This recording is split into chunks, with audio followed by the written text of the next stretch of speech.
You were born into a story already written, not with a blank page and a world of possibilities, but into a tangled manuscript of power blood and decisions made centuries before you ever drew a breath.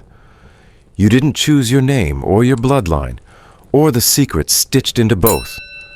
From the outside, it might have looked like privilege, palaces, portraits, titles. But underneath the silk and splendor were fractured family trees heavy with repetition, and the silent weight of generations too proud or too paranoid to let outsiders in. Because for centuries, royalty believed that the best way to stay powerful was to stay pure. Not pure in virtue, of course, let's not be ridiculous. Pure in blood. Cousins married cousins, uncles wed nieces, and siblings sometimes looked across the banquet table and saw their future spouse. And if you were a daughter in that dynasty, well, you weren't just born into the story, you were expected to carry it forward. Even if your body broke under the pressure, even if your mind did. Tonight you'll be drifting through some of history's most haunting bedrooms and bloodlines, following the quiet footsteps of women born too close to their own family trees. Some were queens, some were forgotten. All were changed, shaped, or shattered by the silent mathematics of incest and inheritance. And if you make it to the end, past the palaces, past the sarcophagi, past the gentle crush of centuries, you may just see how much power a last name can cost.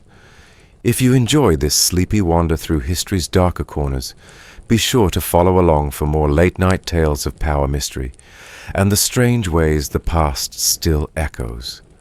Tap that little bell if you want to be gently haunted again next time. And now take a breath. Sink a little deeper into your pillow and close your eyes, if you dare. She doesn't cry when the crown is placed on her head. She doesn't smile either. Isabella II of Spain is 16 newly married, freshly coronated and already tired. You wouldn't know it by looking at her portraits. Delicate lace collars, rigid posture, a faint rosiness in the cheeks. But inside her is a blueprint built by generations who only married each other. Her body knew it, even if she didn't.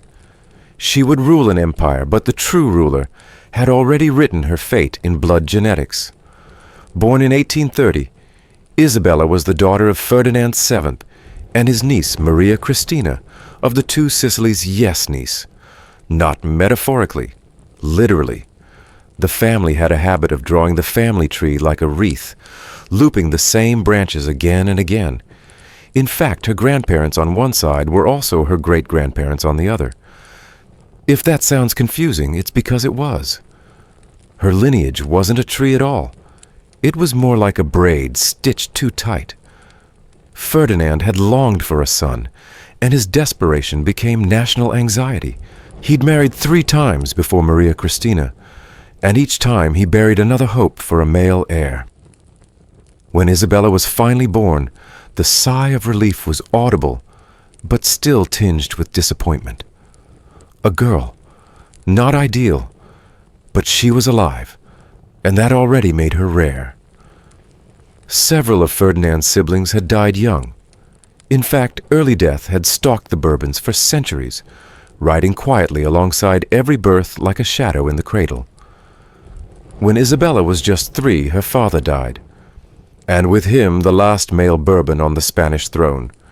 Maria Cristina, now a widow and queen regent, declared her daughter queen, at 3.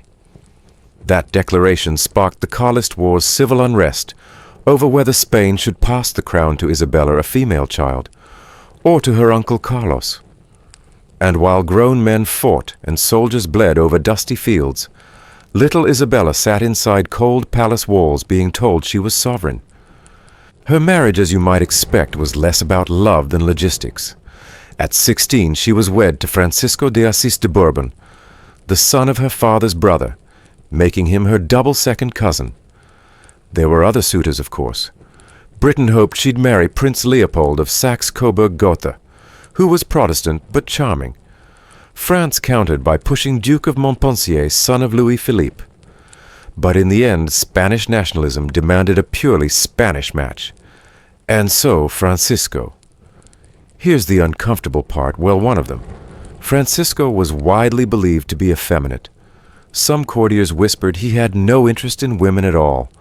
One ambassador cruelly noted that he was more queen than the queen herself. Whether or not that was true is less important than the consequences it brought. Their marriage was reportedly cold even from the start. And yet they had 11 children, 11 pregnancies, 11 labors. In gilded rooms behind velvet drapes, Isabella brought life into a world that never gave her rest. 5 of those children survived past infancy. 6 did not. And yet the rumors persisted that Francisco was not the father of any of them, that Isabella had lovers, that she turned to men outside the palace walls in search of comfort, or escape, or both. One persistent claim names Enrique Puigdemolto, a captain of the guard, as the true father of one of her sons. Another whispers about José Ruiz de Arana, a handsome aristocrat with deep eyes and shallower morals. But what if it didn't matter? What if all those rumors and court scandals were just distractions from a harder truth, that no matter who fathered those children, they were still born of a bloodline too cramped to breathe? One child, Infanta Maria del Pilar, was said to be born with hip issues that made walking painful. Another, Maria Isabel, died at age 4 from what was described only as a wasting sickness. And yet another, Francisco de Assis, the son, suffered from chronic respiratory illness and nervous conditions. Each name a line on a scroll, each life brief, each illness echoing back through generations. By the time Isabella reached her mid-30s, the very same nobles who had crowned her began plotting her removal. She was accused of being too conservative then, too liberal, too Catholic then, too indulgent, too feminine then, too stubborn. The real reason Spain was tired of instability, and Isabella's reign had delivered plenty. But beneath all the politics and pamphlets, there was something more primal, a woman visibly marked by her bloodline's decay. In 1868, during the Glorious Revolution, she was forced into exile. She fled to France with what remained of her court and her dignity. In Paris, she lived out her days in a hotel, not a palace. She played piano, wrote letters, received guests, and waited for history to remember her differently. It didn't. Today, she's often recalled with a kind of polite melancholy. The queen who tried. The queen who failed. But dig deeper, and you'll find that Isabella wasn't a failure, she was a symptom. A visible result of centuries of decisions made by men in wigs who believed blue blood could override biology. Spoiler, it couldn't. There's a curious document housed in a Madrid archive, a letter unsigned dated shortly after her exile. It's written in shaky hand and faded ink, but one line stands out. They say the queen gave birth to more ghosts than heirs. It's a cruel phrase, but maybe not wrong. Historians still debate whether Isabella was a victim of poor counsel or her own reckless judgment. But the medical historians, the genealogists, they point to something else. A pedigree chart so dense it looked like lace. A family tree with no branches, only loops. And when you gaze upon her portrait, those soft brown eyes, that carefully curled hair, the heavy brocade, you might feel a chill. Not because of the woman herself, but because of the silence behind her. The decades of inbreeding, the hollow prayers for sons, the exhausted wombs of women like her mother and her grandmother, and now her. A queen not undone by war or scandal or rebellion, but by DNA. So tonight, if you ever feel the weight of expectations on your shoulders, family hopes, legacy duties, spare a thought for Queen Isabella. Not for her crown, but for the burden it masked.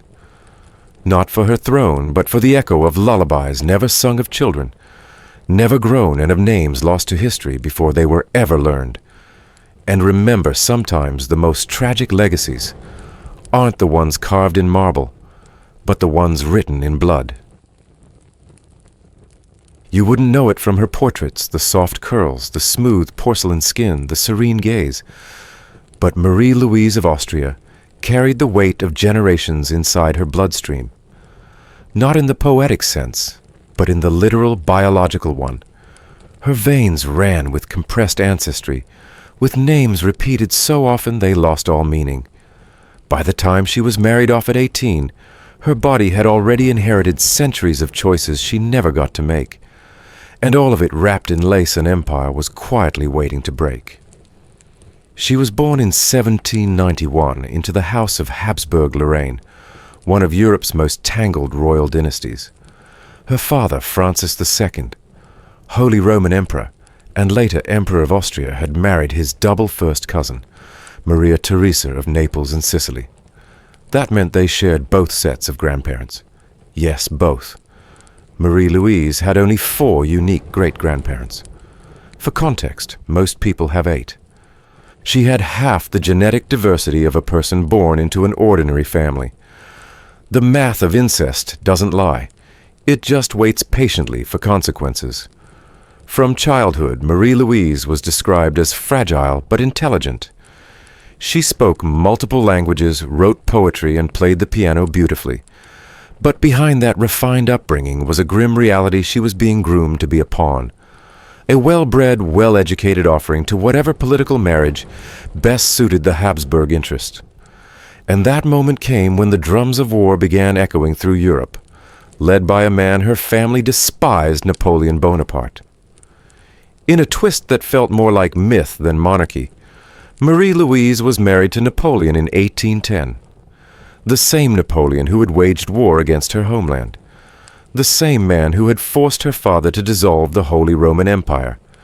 And now she would become his wife, his empress. She was only 18. He was 40. The wedding was arranged with breathtaking coldness.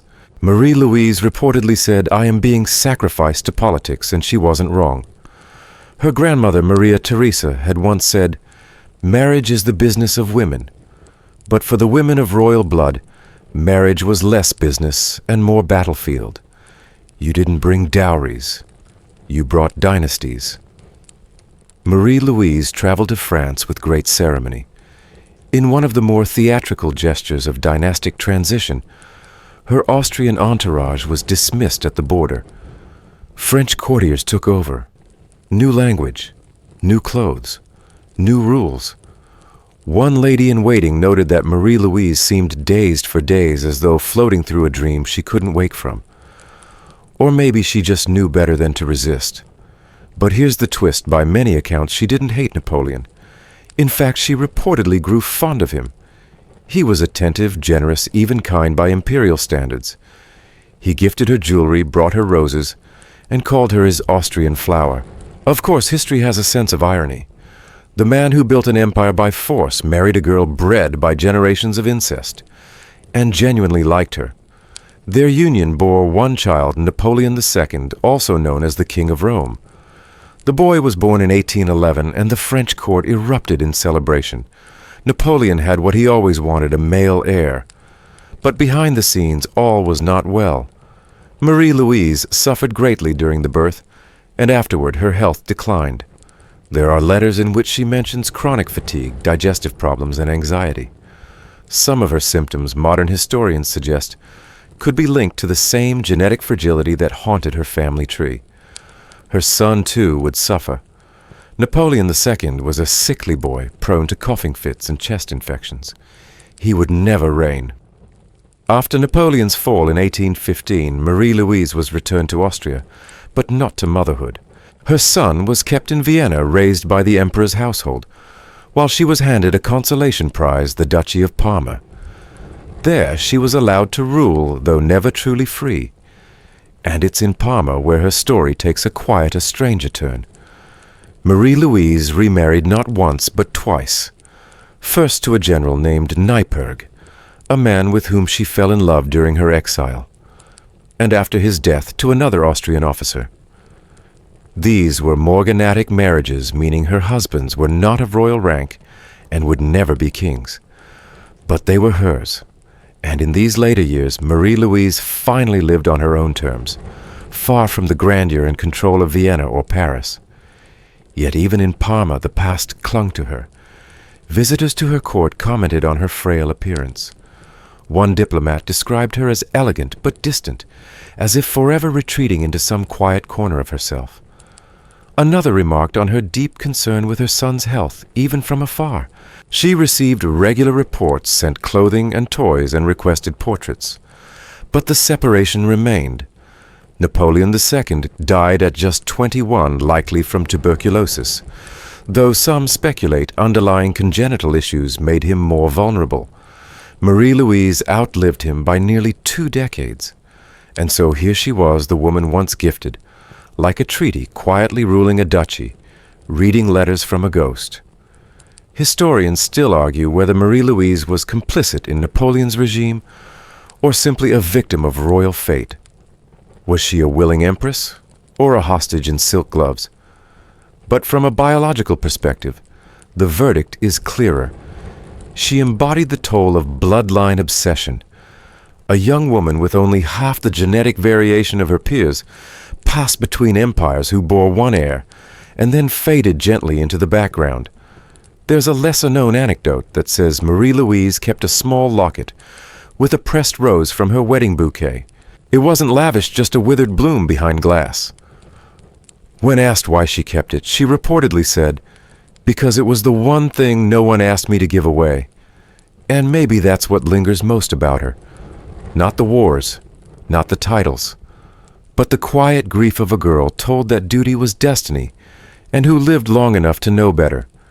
Tonight, as you drift into sleep, think of her not as the Empress of the French, but as a girl who arrived in Paris by carriage, wrapped in layers of brocade and expectation, carrying not only her trousseau but the heavy silence of 1,000 repeated names.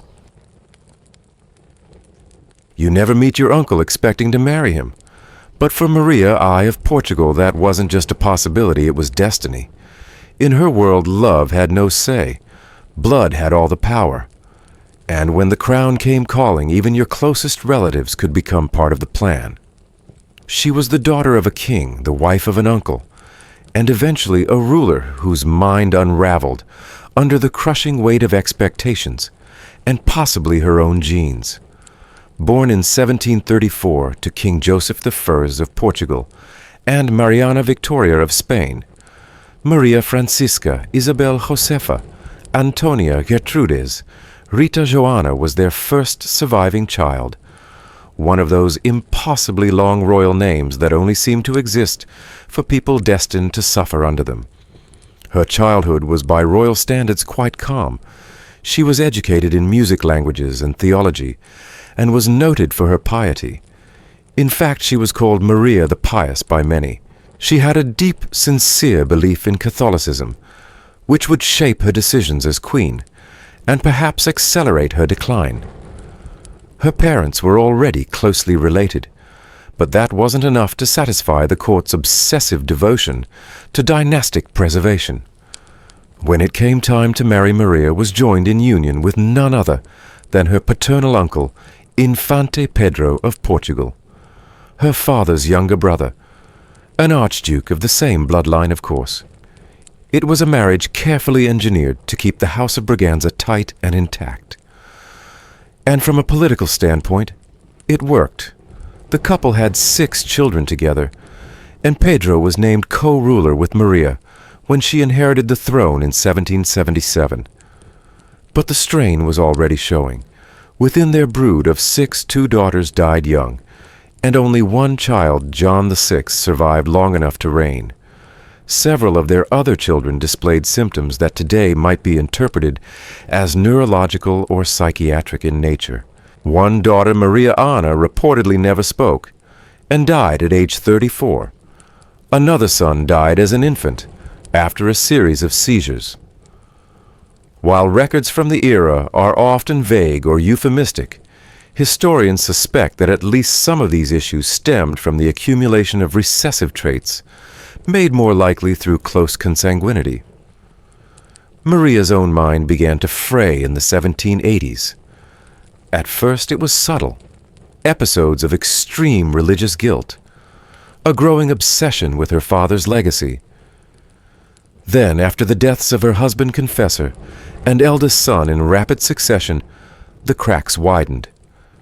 She reportedly screamed through the night, refused to bathe or change her clothes, and was seen pacing for hours in the gardens, murmuring prayers and weeping uncontrollably. The court grew silent and anxious. Subjects began to whisper. By 1792, her mental illness was undeniable. She was officially declared insane. A royal proclamation stated that she was in no state to govern. From that moment, her son John effectively took over as regent. Maria the Queen in name would spend the next 29 years alive, but invisible, tucked away in the royal palace, sometimes sedated, always surrounded by handlers. She was no longer Maria the Pious. She had become Maria the Mad. Modern psychiatric evaluations of her symptoms through the lens of historical accounts suggest she may have suffered from what today would be diagnosed as bipolar disorder or severe depression with psychotic features. But others point to her family history. Her father, Joseph IV, had suffered prolonged melancholia after the Lisbon earthquake of 1755, and several distant relatives on both the Spanish and Portuguese sides had documented nervous afflictions. In a lineage thick with repetition, mental illness may have been a trait that simply had nowhere to hide. And yet, even as her mind slipped, Maria remained deeply Catholic. She begged for exorcisms. She believed her husband's death was divine punishment for her sins. A few courtiers tried to comfort her to bring her back through ritual and prayer, but nothing worked. Eventually, she was removed entirely from public life. Some said she would sit for hours with her hands clasped in prayer, whispering names only she remembered. In 1807, as Napoleon's forces invaded Portugal, the royal family fled to Brazil. Yes, fled. Portugal's entire royal household packed up and sailed across the Atlantic. Maria, already unfit to travel, was transported in a specially designed cabin, lined with cushions and holy relics. She spent the rest of her life in Rio de Janeiro, where her condition worsened. She died there in 1816, thousands of miles from the palace where she was crowned, in a land she never chose to see far removed from the Portugal she once ruled. When they finally returned her body to Lisbon in 1821, 5 years after her death, she was placed in a royal tomb under the Basilica da Estrela, as if to restore the dignity that time and biology had slowly peeled away. There is a portrait of Maria in the National Palace painted when she was young before the sorrow set in. She's wearing pearls and a faint smile, her gaze slightly to the left, as if something has just caught her attention out of frame. A moment of calm before the chaos. And there's a lesser-known document, a letter from a French ambassador stationed in Lisbon during her reign, who wrote, "Her Majesty carries herself with the serenity of one who believes deeply. And yet in her eyes there is a trembling as though her spirit waits at the edge of some terrible precipice." The ambassador likely didn't know that precipice had been carved long before Maria's birth, by marriages that narrowed the gene pool, by unions that valued loyalty over longevity, purity over peace. Historians still argue whether Maria's collapse was divine punishment, tragic circumstance, or genetic inevitability. Some cite her faith as a lens through which she filtered every trauma. Others point to the dangerous gamble of marrying too close for too long. But what remains undeniable is the human cost. Maria ruled for 39 years. For the last 24 of those, she was absent from her own story. Present in body, perhaps, but lost in mind. A queen confined not by her enemies or her court, but by a palace of bone and blood she inherited, without ever being asked.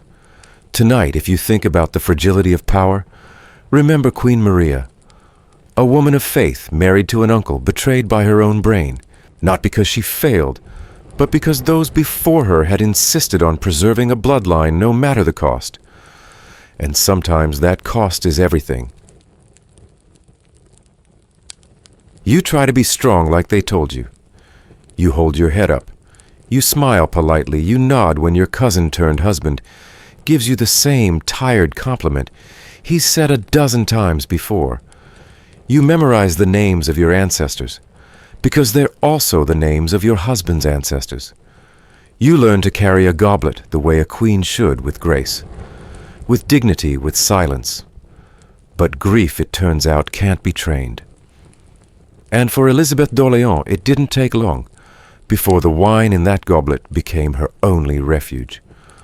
Born in 1709, Marie-Louise Elizabeth d'Orléans came into the world already tangled in royal drama. Her father was Philippe II, Duke of Orléans, a man known as much for his appetite for mistresses as his appetite for power. Her mother, Françoise Marie de Bourbon, was the illegitimate daughter of King Louis XIV, a royal on paper, but never quite equal in standing. That made Elizabeth the product of a marriage between cousins, yes, but also between two social worlds, never meant to fully merge the officially sanctioned and the strategically legitimized.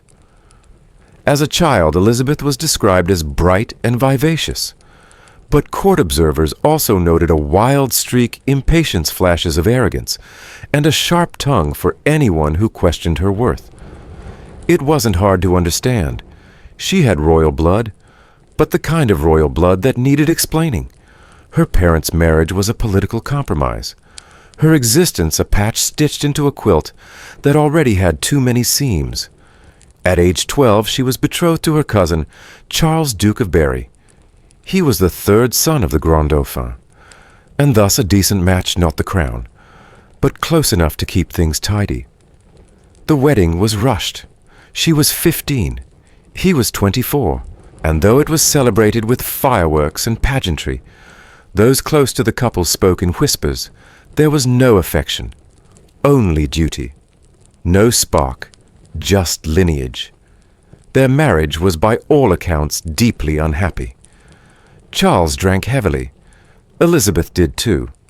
He consorted with mistresses, openly sometimes humiliating her in court with his brazenness, and she in turn developed a reputation for cruelty, not just in words but in how she treated those beneath her.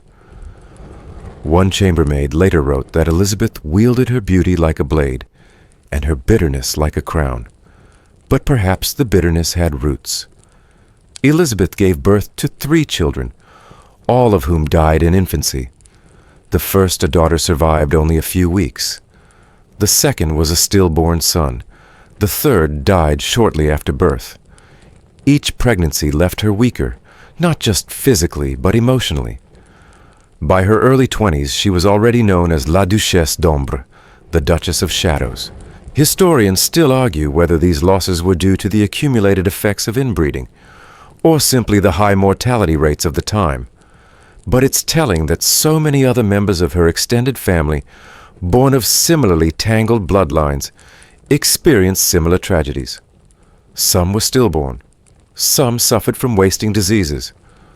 Others, like her own mother, battled chronic migraines and mysterious illnesses that court physicians couldn't explain.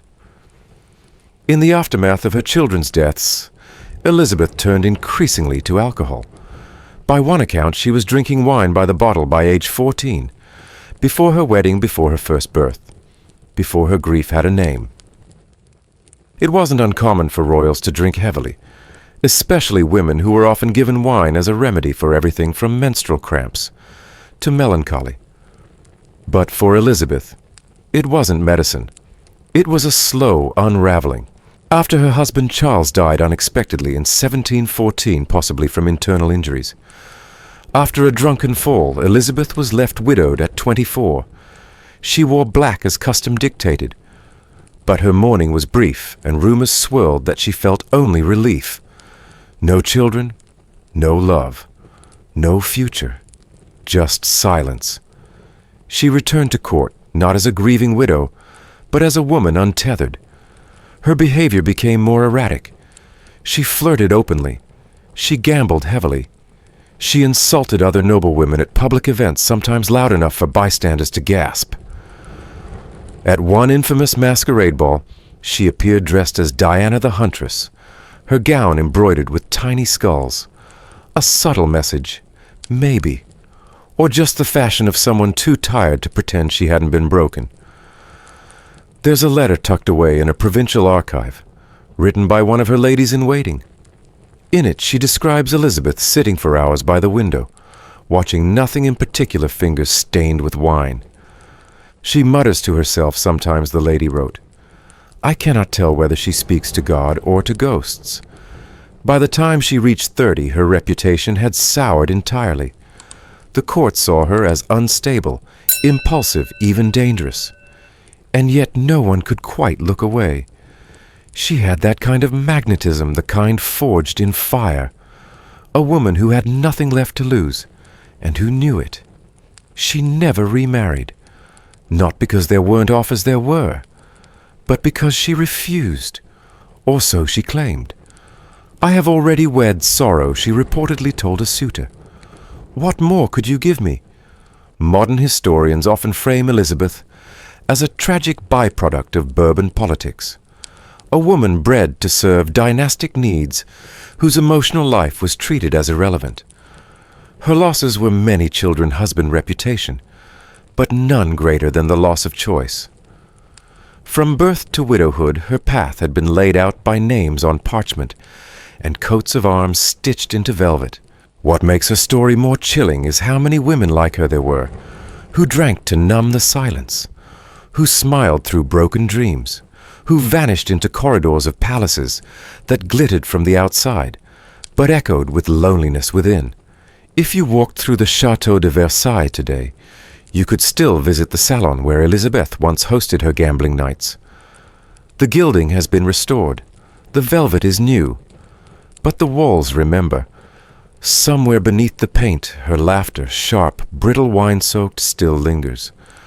And tonight, as your own breath slows and the outside world fades, think of her Marie-Louise Elizabeth d'Orléans, not just as a name in a dusty genealogy chart, but as a girl who married a cousin, buried 3 children, drank too much wine and lived too loudly for a world that only ever wanted her to be quiet. You may not remember her name, but her blood remembers everything. It carries the quiet toll of repetition, the creaking strain of too many generations folded inward, like a piece of parchment used and reused, until the creases no longer hold. Maria Antonia of Austria is not a woman who appears on grand documentaries or in marble statues. And yet among the tangled branches of Europe's most inbred dynasty, she may have been the most genetically compromised of all. Born in 1669 to Leopold the Third Holy Roman Emperor and Margaret Teresa of Spain, Maria Antonia was the product of a union that reads more like a genetic cautionary tale than a love story. Her parents were uncle and niece, a pairing intended as always to keep power and property in the family. But this was not an isolated case. In fact, both her paternal and maternal lines had been marrying within the same Habsburg circle for over a century. Her ancestors weren't simply relatives. They were the same people repeated again and again. To understand the extent of it, you need only look at her pedigree. While most people have 8 great-grandparents, Maria Antonia had only 6, 2 of whom appeared twice. Her family tree was less a tree than a loop, a closed system, a chain with no escape, and it showed. From infancy, Maria Antonia's health was fragile. She was described as prone to fever, with a narrow chest and a tendency to fatigue easily. Her childhood letters, carefully preserved by royal archivists, often include long apologies for missing events, due to a weakness in the head or difficulty in the lungs.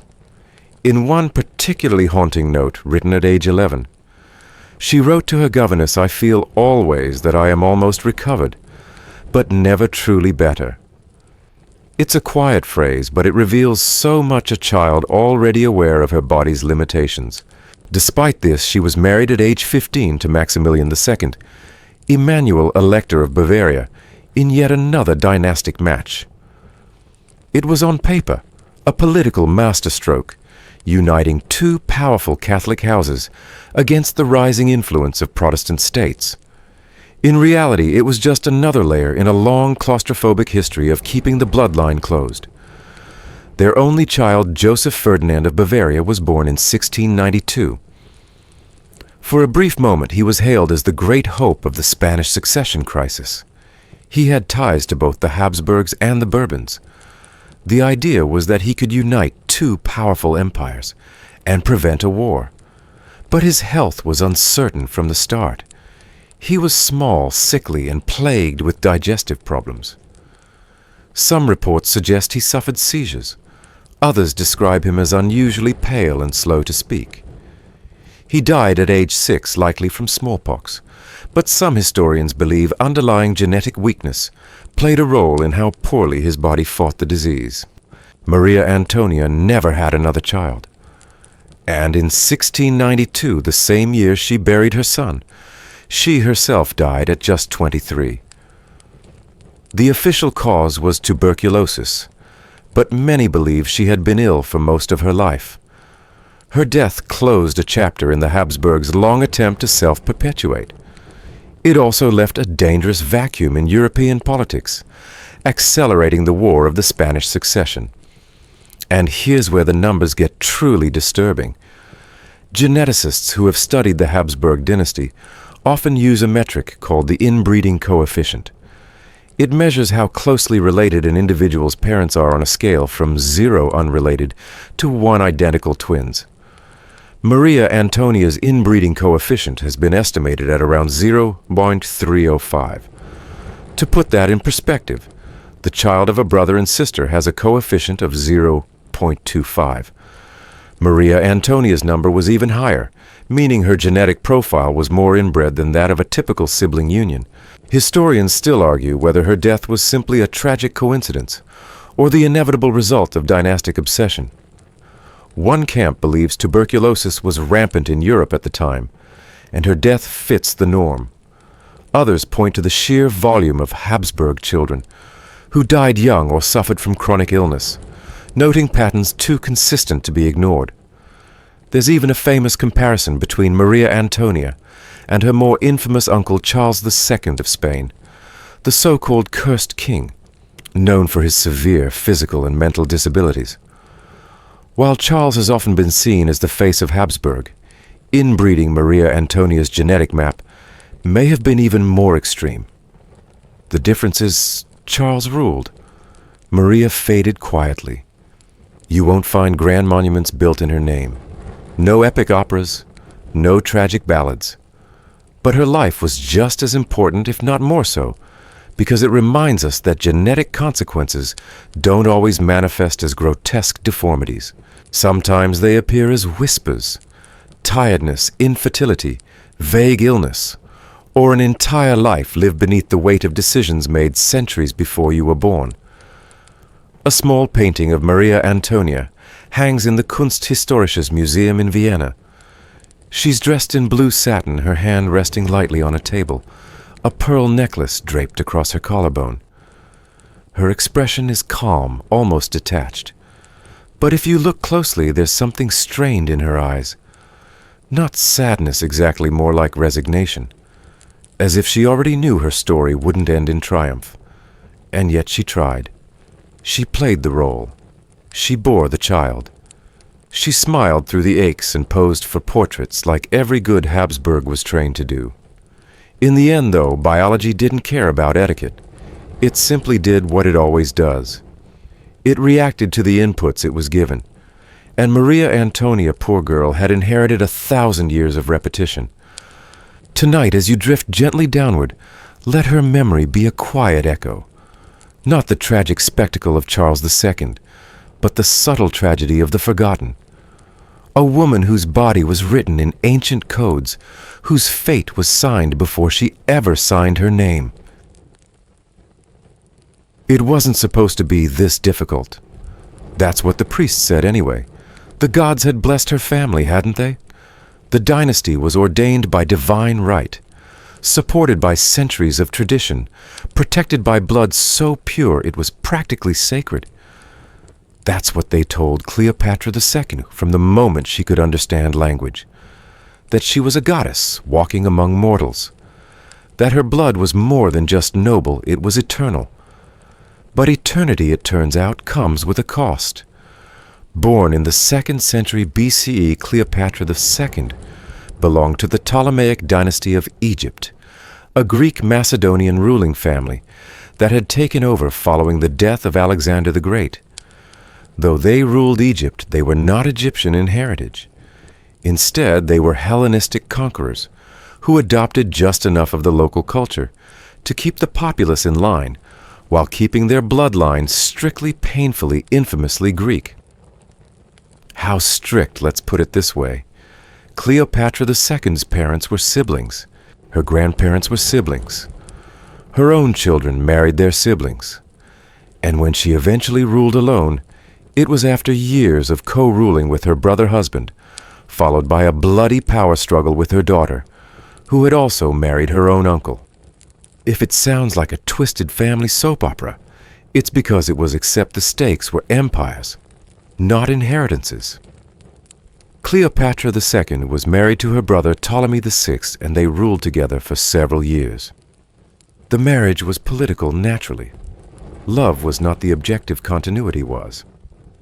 Together they had several children, and when Ptolemy VI died, Cleopatra took the unprecedented step of continuing her rule first with her second brother, Ptolemy VIII, and then alone.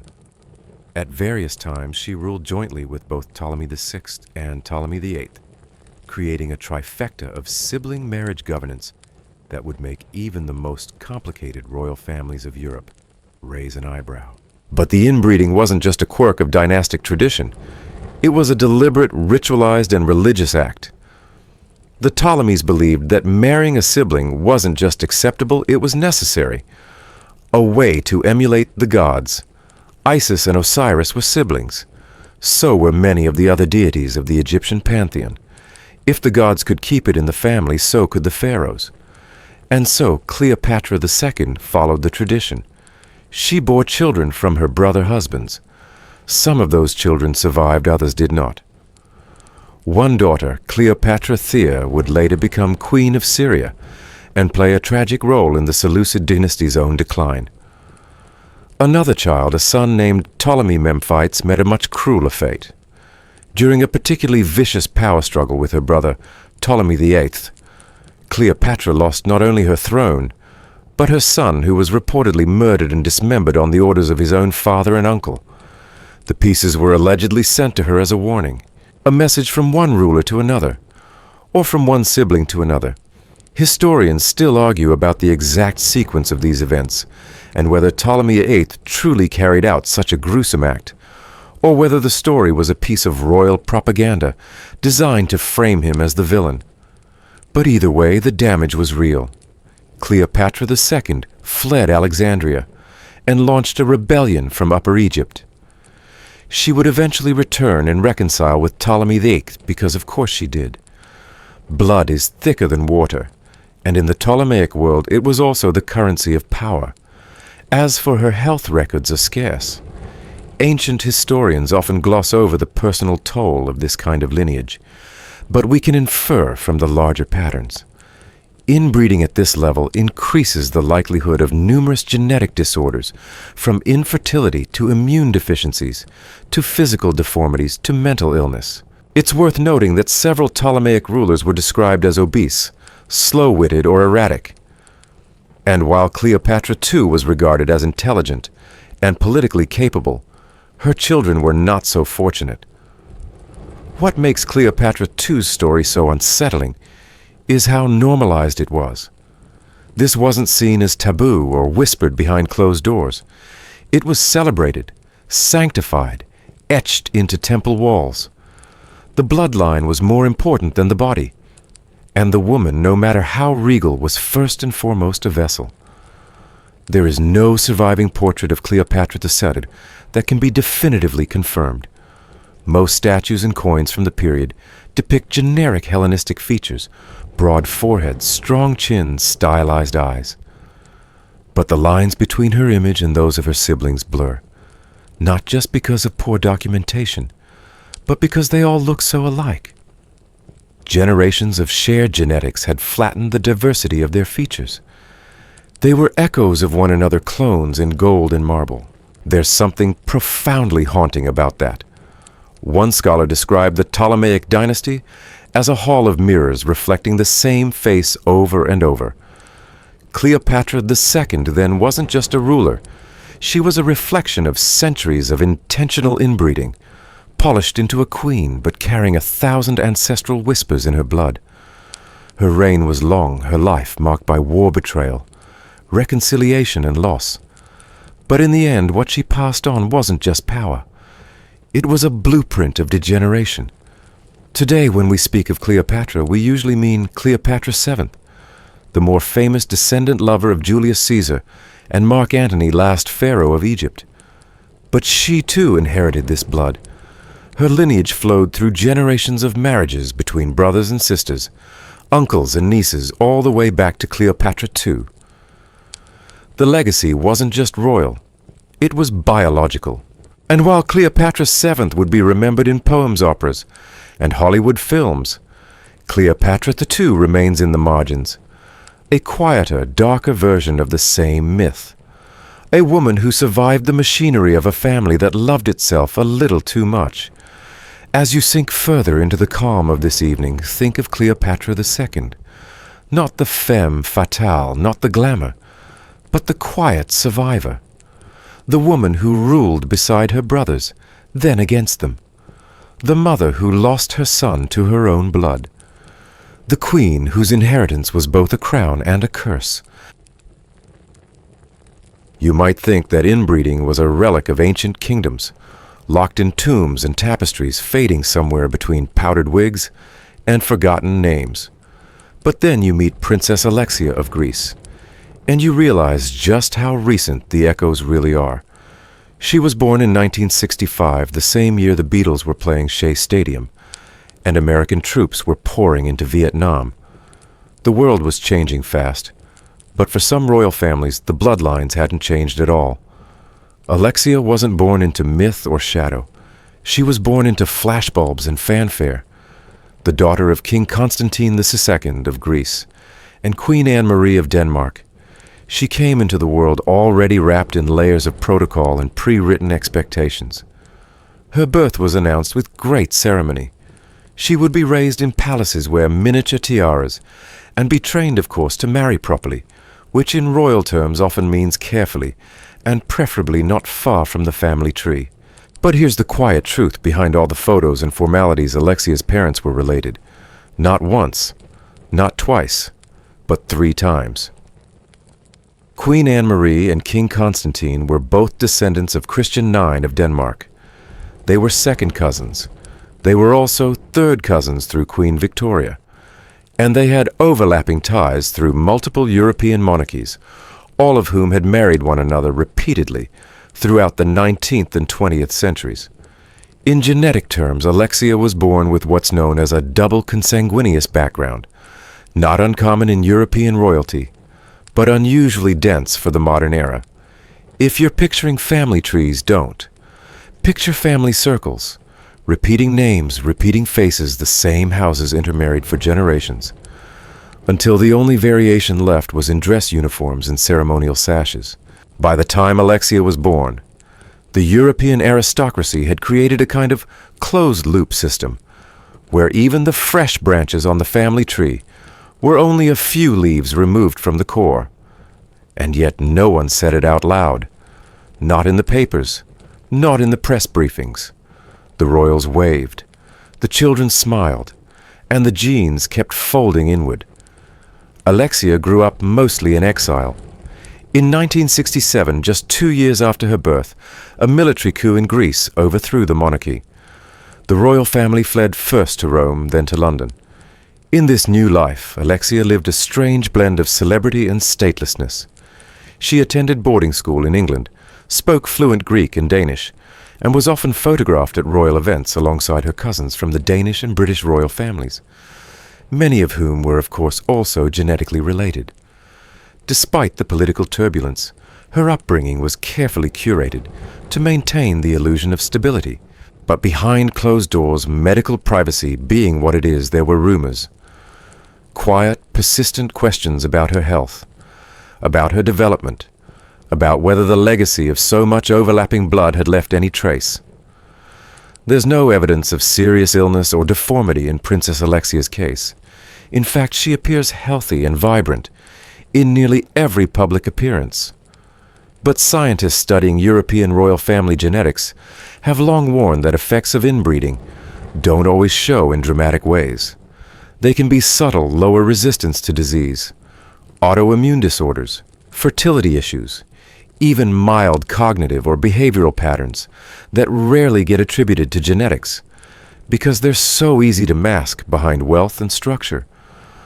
One published study from 2009 mapped out the genetic relationships among modern European royals and found that on average, their inbreeding coefficients remained significantly higher than the general population well into the late 20th century.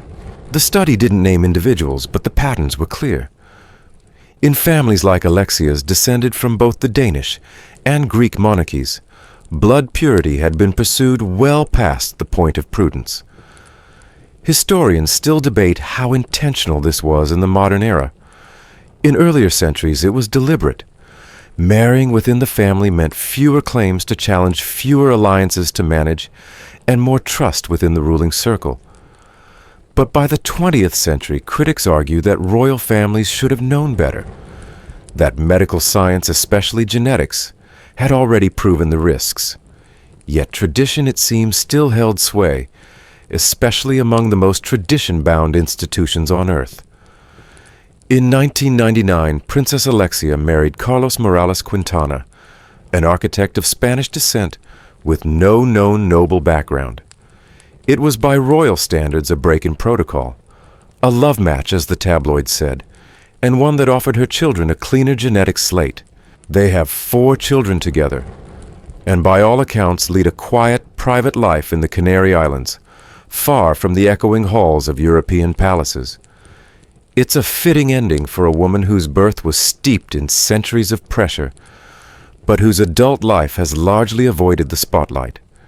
And yet her story matters not because of scandal, or illness, or political drama, but because it shows just how recent the traditions of inbreeding remained. We're not talking about medieval queens or ancient pharaohs. We're talking about someone born during the space race, someone who went to school in the age of television, someone whose bloodline was drawn with a compass instead of a ruler. There's a quiet irony in the fact that while Princess Alexia represents one of the last examples of heavily consanguineous royal birth in Europe, she also became a bridge to a different kind of legacy. Her marriage, her children, her distance from court life, all of it suggests a conscious decision to step away from the genetic mistakes of the past. Not dramatically, not defiantly, just softly. There's an old Danish proverb that says blood is thicker than water, but it makes for heavy shoes. Maybe that's why she chose to walk barefoot on beaches instead of marble floors. And yet the photos remain little windows into a world that was collapsing even as it posed for the camera. A blonde-haired girl in a ruffled dress, waving next to a king who no longer had a kingdom. A reminder that royalty, even in exile, still carried the burdens of decisions made long before microscopes or DNA tests existed. Tonight, as you settle deeper into sleep, think of Princess Alexia not as a cautionary tale, not as a victim, but as a final echo of an ancient pattern. A girl born into a dynasty that nearly folded in on itself, who chose instead to step sideways quietly into something gentler. Sometimes the bravest thing you can do is stop repeating. You've seen mummies before, maybe in museum glass cases, or documentaries with dusty voiceovers. They're usually ancient kings or high priests' bodies, preserved for eternity, waiting to be admired or feared. But this time the story is quieter. There are no golden masks or grand tombs, just 2 tiny girls, infants, sisters, wrapped not only in linen but in sorrow. They are known to historians only as mummies, 317A and 317B, and they may be the most heartbreaking evidence of royal inbreeding ever discovered. Their father was Tutankhamun, the boy king of ancient Egypt, who ruled during the 18th dynasty in the 14th century BCE. You've heard of him. His tomb was one of the few found nearly intact in modern times, bursting with treasures, weapons, and gold so radiant It seemed to glow through the centuries. But the real treasure, the real secret, was his body, or more specifically what it told us about his bloodline. You see, Tutankhamun was the child of siblings. His father was likely Akhenaten, the heretic pharaoh who tried to turn Egypt into a monotheistic state. His mother, almost certainly one of Akhenaten's own sisters. Genetic testing done in the 2000s by Egyptian authorities and scientists revealed with high probability that Tutankhamun's parents were full siblings. Not cousins, not half-siblings, full siblings. And that's not even the end of it. Because Tutankhamun himself married his half-sister Ankhesenamun, also a child of Akhenaten, but by a different mother. They were born of the same father, raised in the same palace, and ultimately wed under the same divine illusion that sibling marriage would preserve power and purity. The Egyptian royals weren't just allowing incest. They were institutionalizing it. They believed their lineage was descended from the gods, and just as Osiris married his sister Isis, so too should Pharaoh and his queen. But nature has limits even when draped in divinity. Tutankhamun was frail. His skeleton revealed a slight frame, a curved spine and a clubfoot that likely made walking difficult. CT scans and DNA analysis showed evidence of cleft palate scoliosis and signs of necrosis in the foot bones, possibly due to compromised circulation. Historians still argue whether his early death around age 18 or 19 was due to malaria or bone disease, or simply the inherited weight of generations of inbreeding. But most agree his body bore the marks of incestuous legacy. And then came the discovery of 317A and 317B, two stillborn infant girls found in his tomb. They were buried with him wrapped in linen, placed in tiny wooden coffins that were lavishly decorated, despite their small size. They were most likely his daughters. Both were stillborn, and both showed signs of physical deformity, including skeletal abnormalities and potential congenital defects. The full DNA analysis published in 2010 confirmed that these were indeed his children by his sister wife. The lineage by then was collapsing in on itself. Think about that in the most golden tomb ever discovered, alongside the grand imagery of power, wealth, and legacy were two tiny girls who never took a breath. They weren't just tragic losses, they were symbols, proof that even the most powerful dynasty in the ancient world could not defy biology forever. Historians still debate how aware the Egyptians were of the risks. Some argue that the Ptolemaic dynasty centuries later had access to enough empirical knowledge to understand what they were doing. But in Tutankhamun's time, such awareness was probably minimal. Religion dictated structure. Myth validated tradition. If a god could marry his sister, so could a king. Still, the Egyptian embalmers must have known something was wrong. The girls' bodies, so small, so fragile, were preserved with exquisite care, as if reverence might undo nature's failure. They were swaddled in gold leaf, anointed with oils placed beside their father, like promises unfulfilled. One was likely around 5 to 6 months gestation, the other closer to full term. Neither lived long enough to be named in history. There's a fringe theory, admittedly speculative, that the trauma of losing these daughters left a spiritual mark on Tutankhamun's tomb, that the reason it remained undiscovered for so long untouched by looters was because the Egyptians themselves regarded it as cursed, not in the Hollywood sense, but in the quiet, knowing way of a people who had seen a line end too soon. You imagine it now, don't you?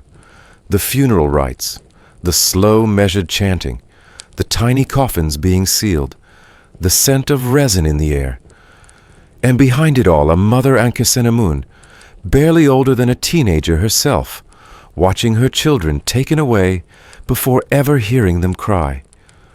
She would go on to vanish from the record shortly after Tutankhamun's death, her fate unknown. Some say she tried to marry a foreign prince in desperation. Others believe she was quietly removed. But perhaps she simply disappeared under the weight of grief.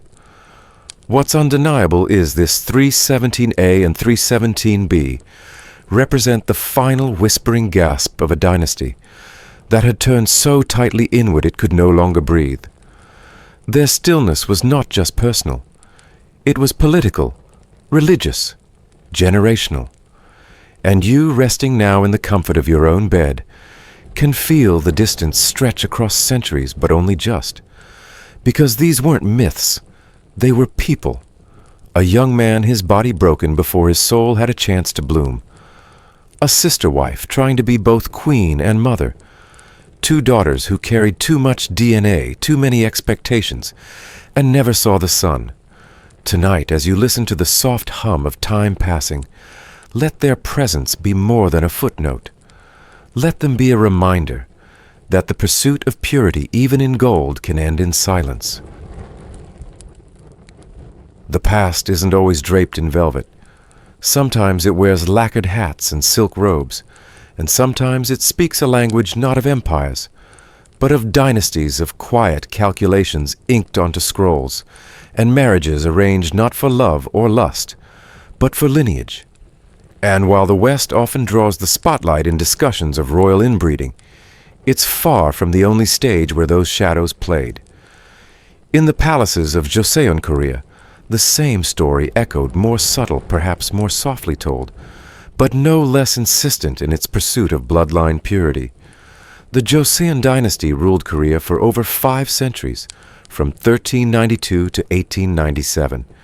It was a Confucian kingdom, deeply structured, hierarchical, and obsessed with ritual and status.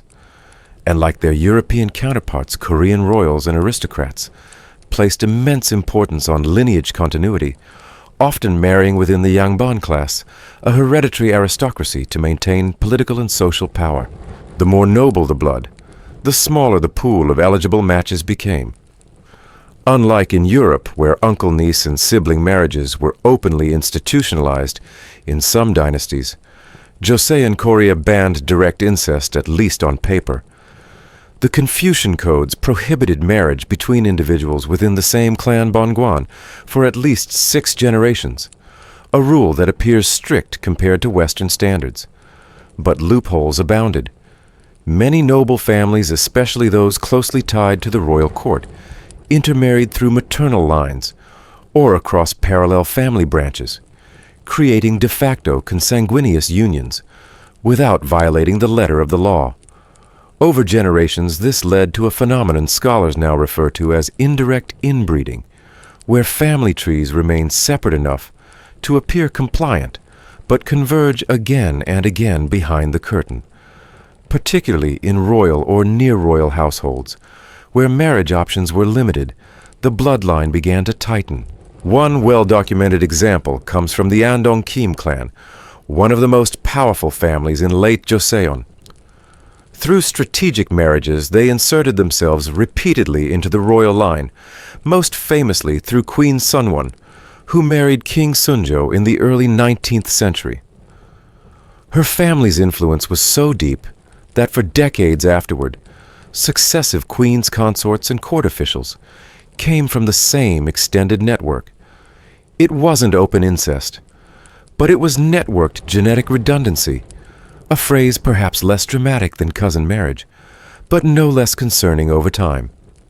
And then there's the royal family itself.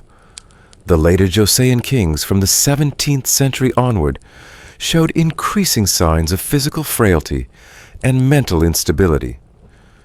King Yongjo is often held up as a model of Confucian virtue, but he was also known for sudden outbursts of rage and episodes of paranoia. His son, Crown Prince Sado, suffered from severe mental illness, reportedly hearing voices and committing acts of shocking violence. Eventually, Sado was executed by royal decree, sealed inside a rice chest, to die slowly over several days. His story has been the subject of endless historical debate, novels, films, and scholarly interpretation. Historians still argue whether Prince Sado's breakdown was purely psychological, the result of oppressive court life, or at least partially biological, a hidden inheritance from centuries of elite intermarriage.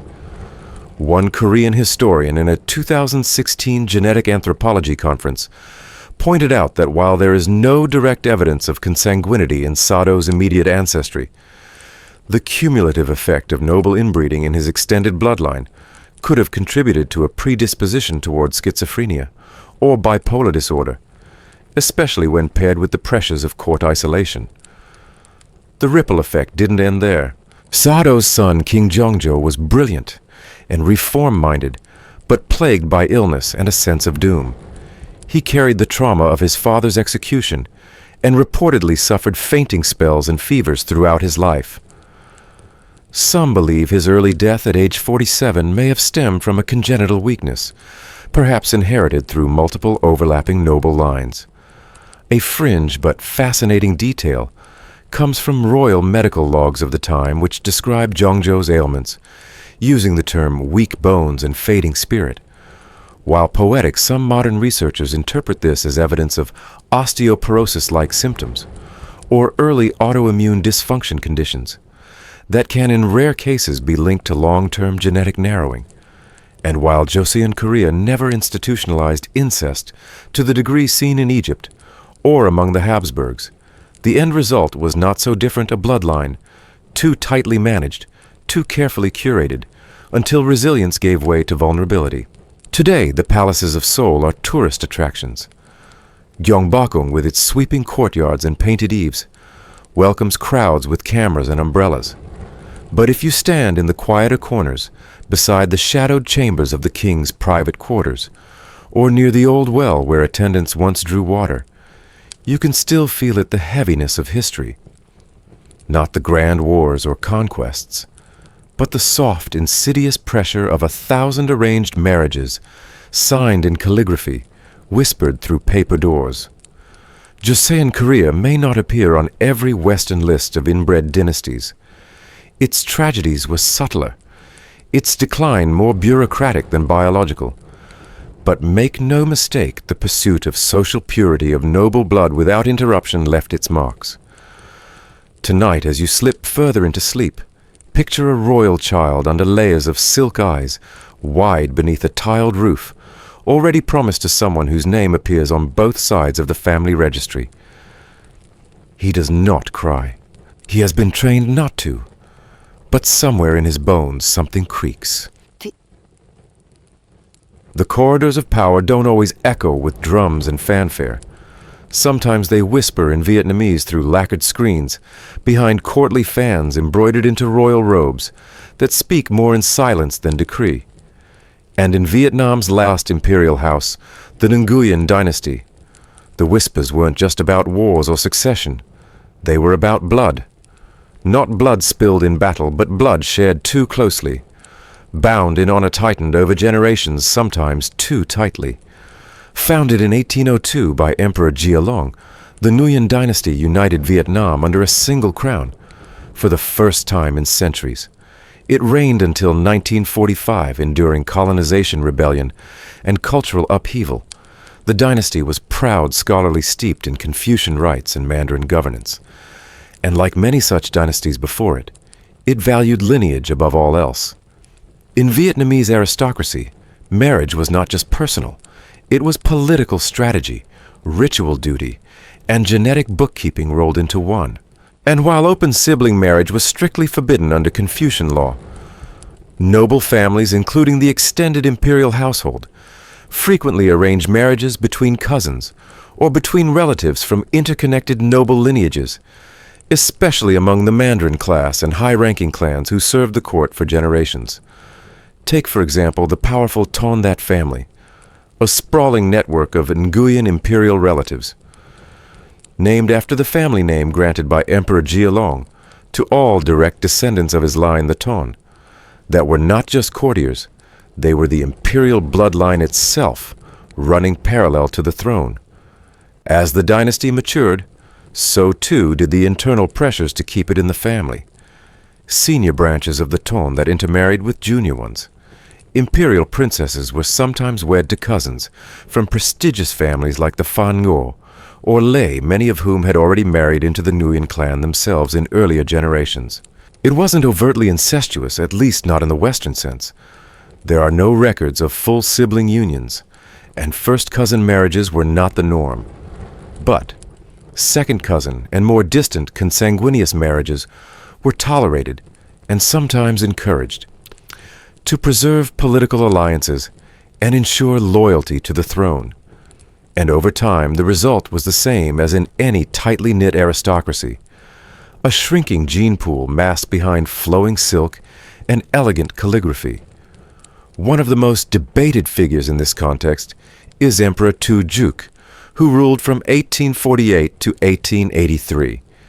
Tujuk was known for his intelligence and refinement, but also for his personal tragedies, chief among them the fact that he had no biological children. Despite having over 100 wives and concubines, none bore him a recognized heir. This has led to centuries of speculation. Was he infertile due to illness? Was there a congenital issue? Or had the noble bloodlines intertwined too many times? Historians still argue whether Emperor Tujuk suffered from mumps during adolescence, which can cause infertility in males. Others point to potential autoimmune disorders or testicular atrophy, but none of the theories have definitive proof. Still, the question remains uncomfortably open. Could a dynasty so obsessed with continuity have weakened itself from within gene by gene to preserve the illusion of succession? Tujuk adopted several nephews, one of whom would become Emperor Qianfuk, though he too died young and childless under mysterious circumstances. Several of Tujuk's successors died within a few years of ascending the throne, sometimes under suspicious or unexplained conditions. While political intrigue and French colonial interference played major roles, a pattern of fragile health shadows the imperial lineage. Even more curious are the court medical records, partially preserved in archives documenting ailments among Nguyen family members. Some refer to hot lungs, withered limbs, or soft bones terms, which in modern interpretation suggest tuberculosis, early onset osteoporosis, or immune system irregularities. Could these have been the result of recessive genes expressing themselves after generations of narrowed ancestry? Possibly. There's even a fringe theory largely whispered among Vietnamese amateur historians that the Nguyen royal family showed signs of a rare genetic disorder called hypohydrotic ectodermal dysplasia, a condition affecting hair, skin, and sweat glands, which can lead to frailty and dental abnormalities. There is no firm medical evidence for this claim, and mainstream scholars tend to dismiss it, but it remains one of those strange rumors that refuses to completely die. But perhaps the most tragic element of the Nguyen dynasty's obsession with noble continuity was not physical, it was psychological. Many imperial sons and daughters were married off before the age of 15, often to partners they'd never spoken to, chosen from within the court's internal network. Their lives were heavily scripted: when to rise, when to speak, whom to obey, what expression to wear. Over generations, this ritual suffocation bred not only loneliness, but reports of increasing emotional instability. There are documented cases of imperial women developing intense phobias, obsessive-compulsive rituals, and depressive episodes so severe that attendants were forbidden from mentioning death, illness, or even the passage of time. In one particularly haunting account from the reign of Emperor Than Thai, a princess reportedly refused to leave her quarters for over 7 years, convinced that spirits would harm her if she stepped beyond the incense line drawn on her floor. Than Thai himself, who ruled from 1889 to 1907, was eventually deposed by the French and declared insane, though many modern historians believe he was simply too anti-colonial for their liking. Still, records of his erratic behavior remain, talking to invisible advisors, issuing contradictory edicts, laughing during funeral rites. Was it political defiance, or was something else, something hereditary surfacing after centuries of enforced nobility? We may never know. Much of the Nguyen family's medical and private records were lost or censored during the collapse of the monarchy in 1945, and again during the war-torn decades that followed. What remains are whispers, fragments and patterns just enough to raise eyebrows, not enough to close the case. Today, the descendants of the Nguyen dynasty live quiet lives. Some in Vietnam, some abroad. Many have taken new names. A few still carry the Tondat lineage, but rarely speak of it. They are not worshipped. They do not rule. But the blood remains. And as you drift deeper into sleep, picture a palace in hue at dusk. The tiled roofs cooling under twilight. The lotus pond still.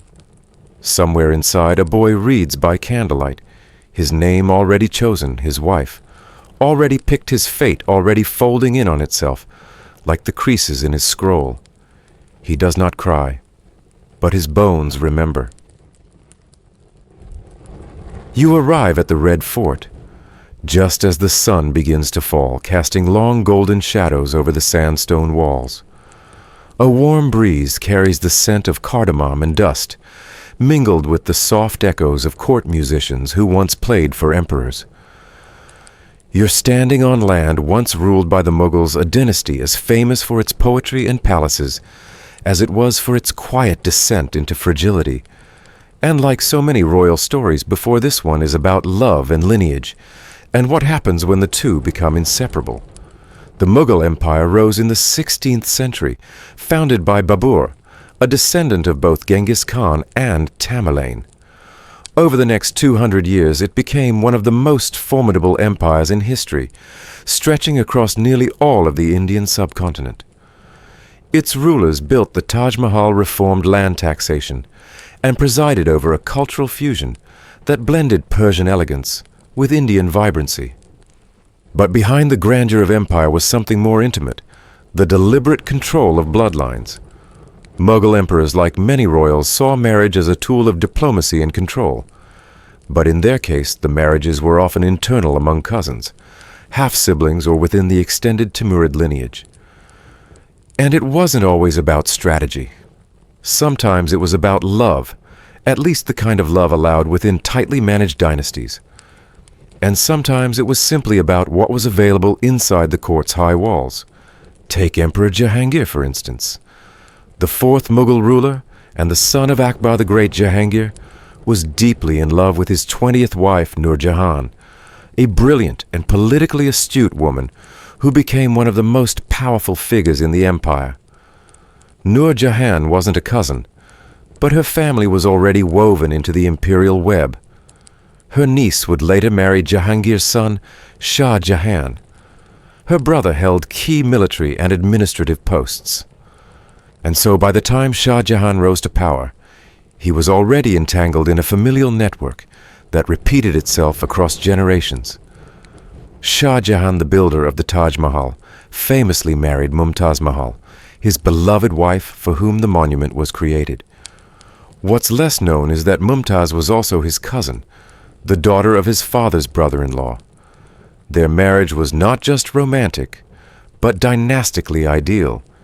It kept power, property, and loyalty within the core of the imperial family.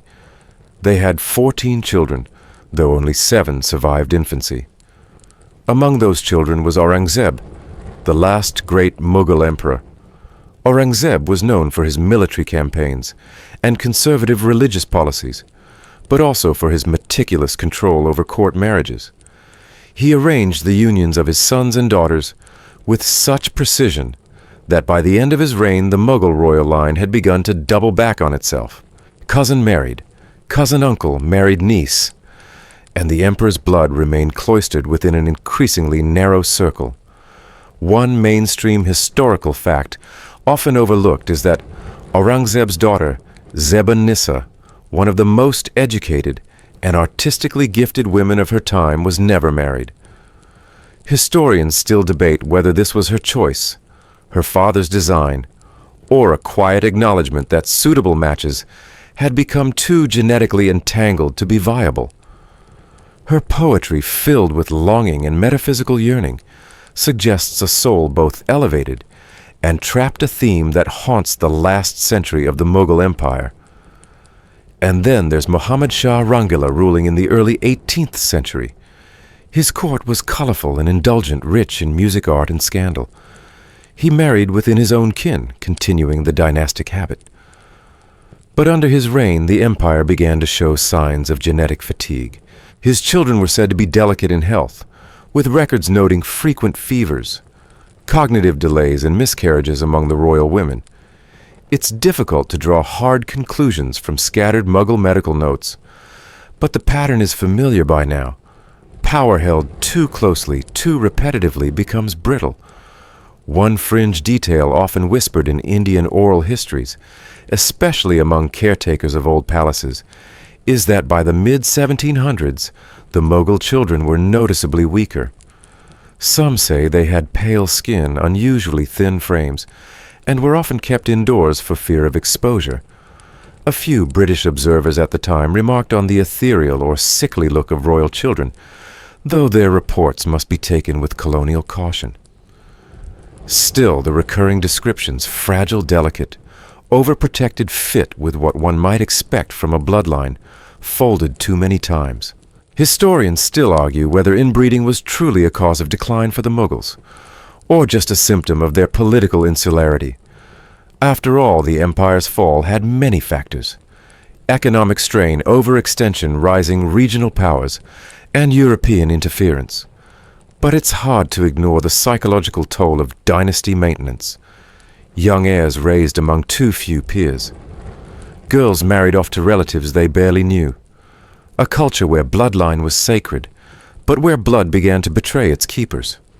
You might ask, did no one see this coming? The answer is complex. Medical knowledge of genetics didn't exist. But traditional wisdom, even in ancient India, warned against too close unions.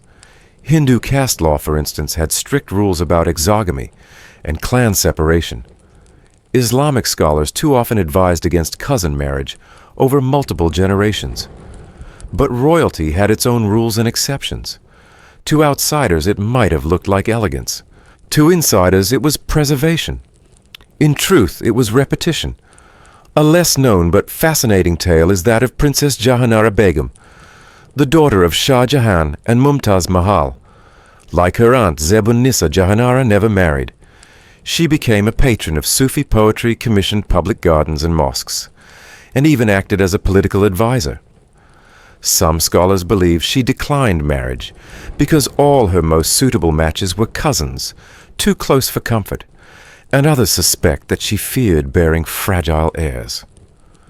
One peculiar tidbit gleaned from Mughal-era records is that imperial astrologers were often tasked not just with choosing marriage dates, but with identifying astrological distance between potential partners, essentially using star charts to hide genetic caution.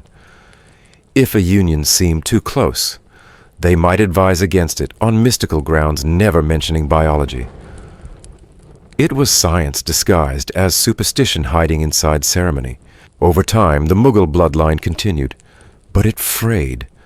By the time of the last emperor, Bahadur Shah Zafar, the dynasty was a ghost of itself. Installed as a ceremonial figurehead by the British, and later exiled after the 1857 rebellion, Zafar lived his final years writing poetry in Rangoon. His descendants, some of whom lived quietly in obscurity, had little political power and even less genetic distinction. Some married commoners. Some vanished into anonymity. The royal circle, once so carefully guarded, had dissolved into the world. But even now, in dusty corners of Delhi, or behind the stained glass windows of forgotten Havalis, you can feel the faint pressure of what came before. You imagine a young Mughal prince staring into a mirror framed with jade, dressed for a wedding he did not choose. He knows his bride. She is a cousin, perhaps once removed. Their parents arranged it years ago. His face is beautiful, yes, but pale. His hands tremble slightly. There are still scrolls from that time court poetry written in Persian, describing royal beauty in language so lush it nearly sings. But sometimes hidden between the lines is a darker note, a line about sleep that never comes, a child who cries without sound, a ruler who cannot walk without help. Tonight you don't need to imagine grand battles or palaces made of marble. Just picture a golden ring worn smooth by repetition, and inside it names that echo again and again until even memory forgets who was first and who was last. You hear the ocean first soft and steady like a heartbeat, then the wind rustling through palm fronds, heavy with the scent of salt and plumeria. You are not in Europe now. You're far from marble palaces and Persian courtyards. This is Hawaii centuries before tourist maps and postcards, when islands were kingdoms and kings were gods, or at least treated like them. And in these lush volcanic lands, power didn't just come from conquest or council. It came from blood, divine blood, Ali'i blood. The Ali'i, the noble class of ancient Hawaii, held a unique position in global royal traditions. Unlike many monarchies that simply claimed noble ancestry or divine favor, the Ali'i believed themselves to be literal descendants of gods. Their mana spiritual power was considered both inherited and amplified through careful, even sacred intermarriage. The closer the blood, the greater the mana. And so in this paradise of cascading waterfalls and black sand beaches, sibling marriage wasn't taboo. It was ideal. One mainstream historical fact, central to understanding this tradition, is that the highest-ranking chiefs, known as Ali'i Nui, often married their full siblings to concentrate spiritual power. This was not a secret or a scandal. It was an open ritual recognized by society and deeply woven into Hawaiian cosmology. The practice was called Enal Aupio marriage, and it was reserved for the most sacred unions, typically between a high chief and his sister or half-sister, both of whom shared divine lineage. The most famous example of such a union is the marriage between Keoakuahu'ula and his half-sister Kekuiapoiwa Beskuntku, whose child would become Kamehameha IV, the very founder of the unified Hawaiian kingdom. Kamehameha's blood was not just royal. It was the product of a deliberate genetic elevation, a spiritual recipe calculated to produce the ultimate ruler, and for a time it worked. He conquered and united the islands through diplomacy warfare and sheer force of presence. But behind this sacred logic lay a darker arithmetic one with consequences that echoed through generations. Though early records are incomplete, there are scattered oral histories and accounts from missionaries and native chroniclers describing the children of Enu-Apio unions as being physically delicate, sometimes described as weak of breath or frail of limb. Scholars today believe that the repeated pattern of close consanguineous marriage, particularly among high-ranking Ali'i, may have led to recessive genetic disorders, some of which were subtly recorded in chants and genealogical songs that mourned children who slept too early. This brings us to a scholarly debate that has continued for decades. Did sacred Hawaiian sibling marriage contribute to the decline of the Ali'i bloodline? Some historians argue that European disease and colonial disruption were the primary causes of native population collapse, and they're right in part. Diseases like smallpox, measles, and syphilis were devastating, but others point out that even before Western contact, the Ali'i lines were thinning. There are chants mourning infants who never walked, and lines in court melee songs describing chiefs with dark minds, a possible euphemism for neurological or mental impairment. In one particularly tragic example, King Liholiho, better known as Kamehameha II, is often described as a ruler who struggled to meet the expectations of his divine lineage. Though not the product of a full sibling union, he was still the child of closely related nobility. Missionary reports from the 1820s describe him as unsteady melancholic and prone to lavish excesses, including heavy drinking from a young age. Whether this was due to personal temperament, cultural stress, or genetic fragility, no one can say for sure. But his reign was short and troubled. He died in London in 1824 during a diplomatic trip meant to secure Hawaiian sovereignty. He and his wife both succumbed to measles viruses, against which they had no immunity, both literal and symbolic. There's a quirky yet haunting tradition tied to these sacred marriages when a child of high-born Enu-Apio lineage was born. Commoners were often forbidden to look directly at them, not because the child was deformed, but because their mana was considered too powerful for unclean eyes. Infants were sometimes kept behind tapacloth screens, seen only by select caretakers. The idea was spiritual, but one can't help wondering whether it also served to shield the public from the child's appearance, especially if the child showed visible congenital abnormalities, flattened features, limb deformities, or failure to thrive. As the Hawaiian kingdom modernized in the 19th century, the practice of sibling marriage faded. Western-influenced Christianity and formal education all worked to reshape royal customs. But the inherited effects lingered.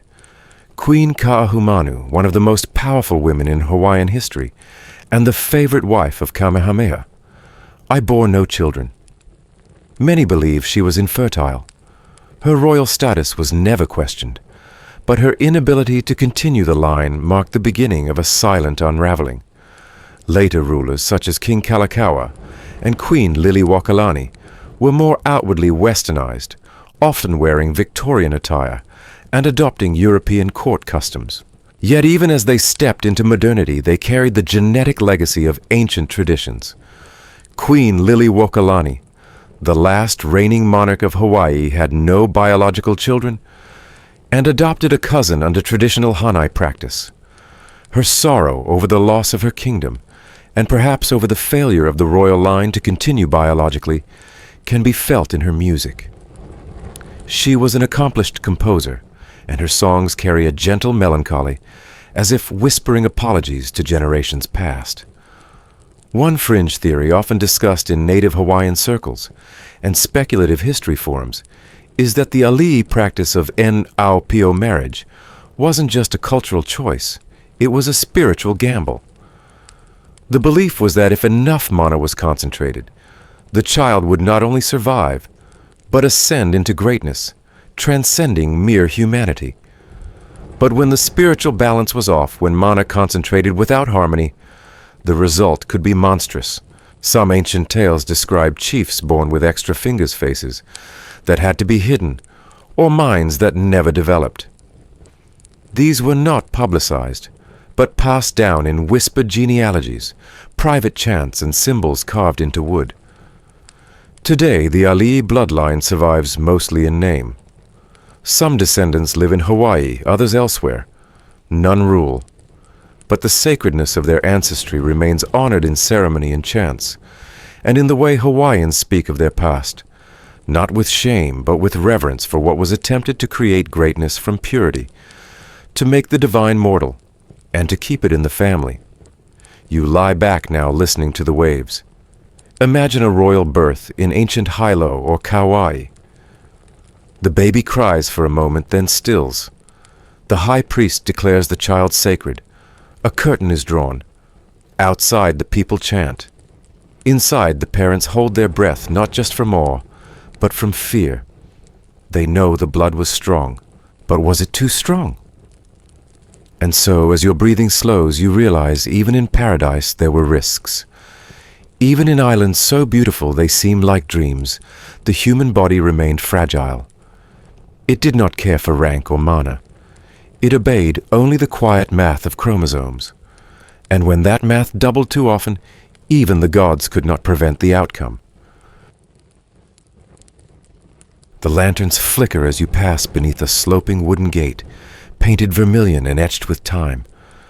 A chorus of crickets hums in the warm air, and your footsteps whisper across stones polished by centuries of sandals.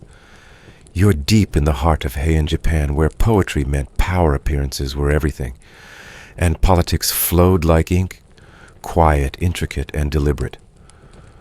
But tonight's story isn't about imperial battles or shoguns. It's about what happens when a single family gets just a little too clever with marriage strategy, and how generations later, their genetic plan began to fold in on itself. This is the tale of the Fujiwara clan, Japan's most powerful aristocratic family during the Heian period, 794-1185 CE, and their bold long-term campaign to control the imperial bloodline by becoming it. The Fujiwaras didn't just advise emperors, they became the emperor's grandfathers, fathers-in-law, and cousins over and over again. They built their influence not by waging war, but by marrying their daughters into the royal line generation after generation.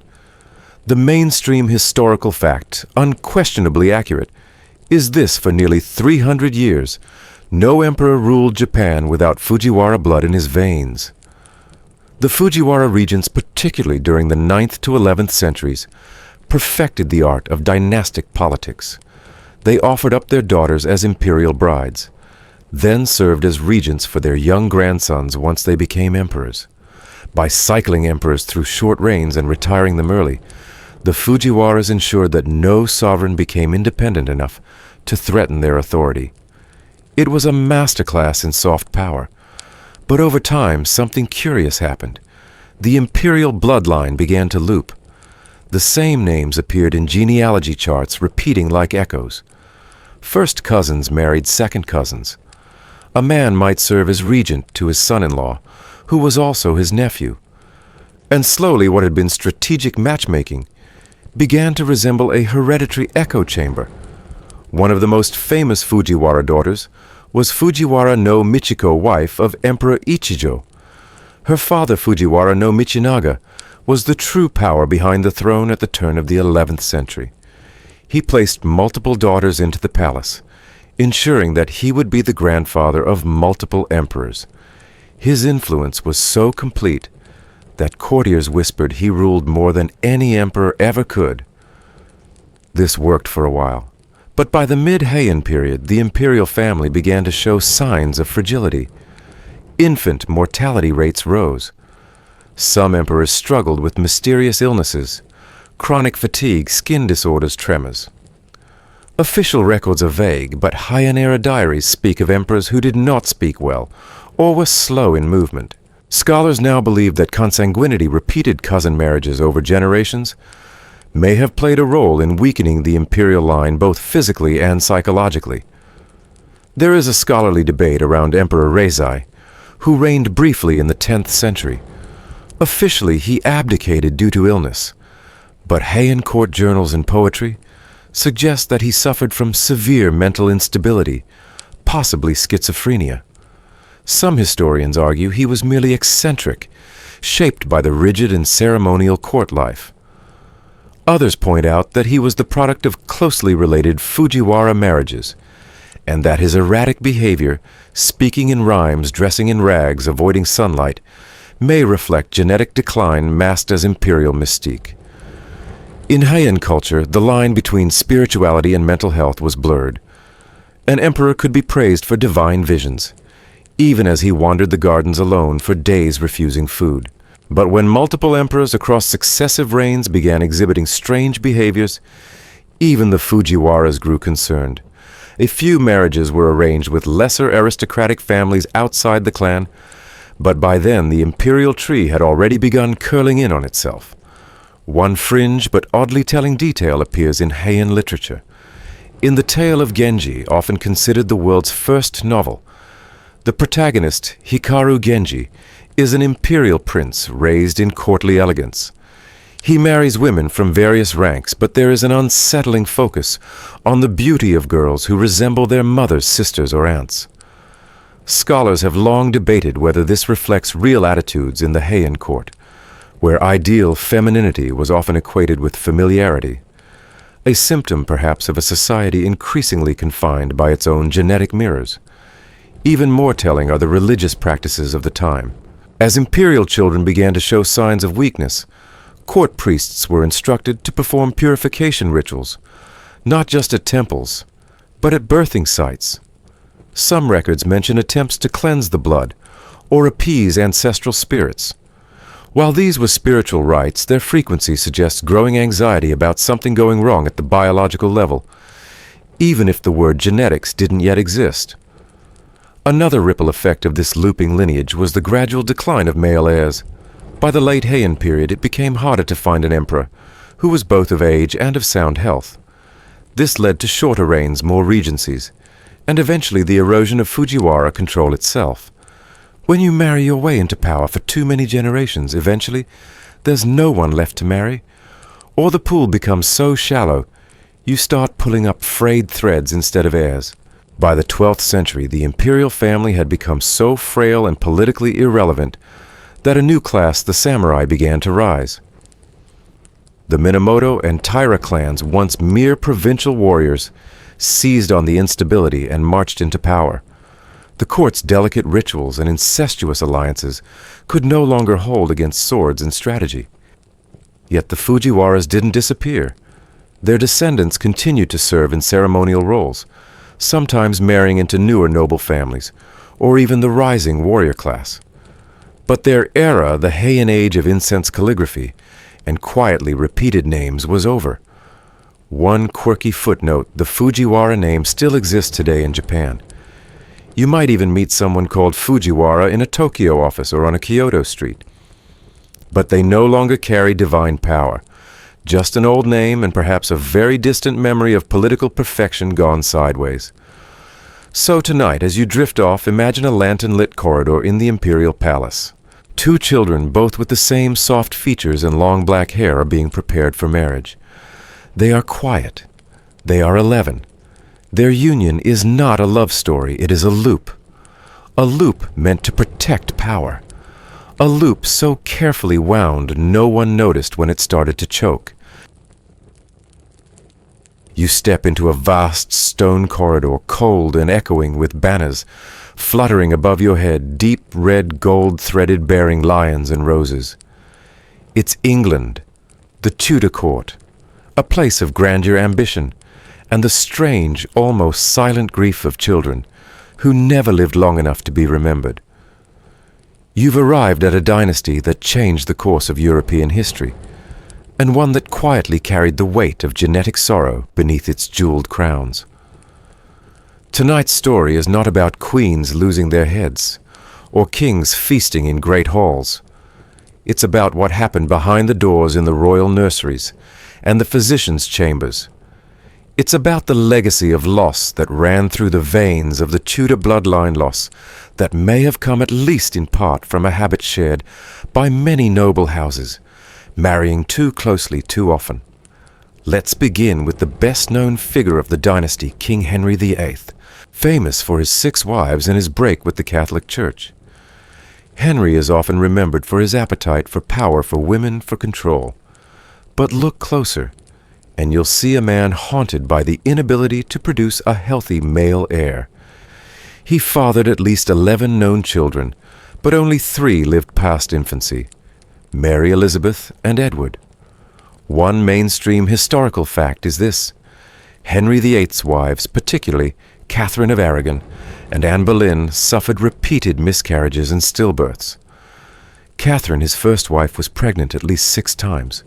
Only one child, Mary Tudor, survived. The rest were lost in early labor or within days of birth. Anne Boleyn gave birth to Elizabeth, but her second pregnancy ended in a miscarriage. Henry blamed his wives, but modern historians have long suspected that the problem lay within Henry himself. Was it a genetic issue? That's where the scholarly debate begins. Some researchers propose that Henry may have carried a rare blood type, known as Kell positive. If true, and if his wives were Kell negative, the resulting pregnancies would have become increasingly dangerous after the first child. The mother's immune system would attack the fetus, causing miscarriage or stillbirth. Others argue Henry suffered from McLeod syndrome, a rare genetic disorder that can lead to muscle wasting and personality changes in middle age, perhaps explaining his decline from energetic athlete to paranoid tyrant. But whatever the exact diagnosis, the result was clear: infant mortality and dynastic instability. It wasn't just Henry. The broader Tudor family, linked by generations of intermarriage among European nobility, carried whispers of fragility. Edward the Fox, Henry's only legitimate son, was a pale, sickly child who ruled for just 6 years before dying at age 15. Some claimed he was poisoned, but physicians at the time described him as suffering from a consumption-likely tuberculosis, though possibly a result of a weakened constitution, passed down through too few bloodlines. And what of the girls Mary, known as Bloody Mary? suffered phantom pregnancies, convincing signs of pregnancy with swelling and hormonal shifts, but no child. Some historians now interpret these as symptoms of ovarian cysts or uterine cancer, possibly rooted in hormonal imbalances inherited through her tightly knit Spanish-English ancestry. Elizabeth I, the Virgin Queen, never married and bore no children. While her choice is often viewed as political, refusing to share power with a husband, there's another theory that she may have feared passing on a flawed or cursed bloodline. Elizabeth was brilliant, calculating and acutely aware of her family's past. She had watched her siblings suffer. She knew what loss looked like. Perhaps she preferred legacy without lineage. One lesser-known but fascinating historical tidbit lies with Margaret Tudor, Henry VIII's sister, who married James IV of Scotland. Through her came the Stuart line, which would eventually inherit the English crown after Elizabeth's death. But Margaret's own marriages were tangled in scandal and suspicion, especially her union with Archibald Douglas, a man from a powerful but troubled noble house. Their descendants, too, showed signs of instability, emotional fragility, erratic rule, and shortened lifespans that would plague the Stuart kings like James IV and Charles I and Charles II. So was it just politics, or was it something deeper? A creeping, invisible inheritance. Let's not forget Henry VII, the founder of the Tudor line. His marriage to Elizabeth of York united the feuding houses of Lancaster and York, ending the Wars of the Roses. But even this iconic union was not without genetic baggage. The royal houses of England had long intermarried with European nobility, Spanish, French, Burgundian, and the gene pool by the late 15th century had grown worryingly small. There's one fringe theory often dismissed, but still whispered among Tudor enthusiasts, that the dynasty was cursed not by witches or betrayal, but by inbreeding depression, a subtle but accumulating set of health issues that left the royal line increasingly delicate. Weak chests, thin blood, melancholia. Henry's wives bore the blame. But what if their bodies were simply responding to the genetic stress of too much noble blood in one bottle? Even court physicians of the time noticed patterns. Dr. William Butts, Henry's trusted doctor, recorded several cases of wasting infants among the nobility children who grew pale and died young. While he had no words for recessive genes, his journals mention family complaints and weaknesses that run deep. At court, people whispered of thin heirs and blighted babes, language laced with mourning but also resignation.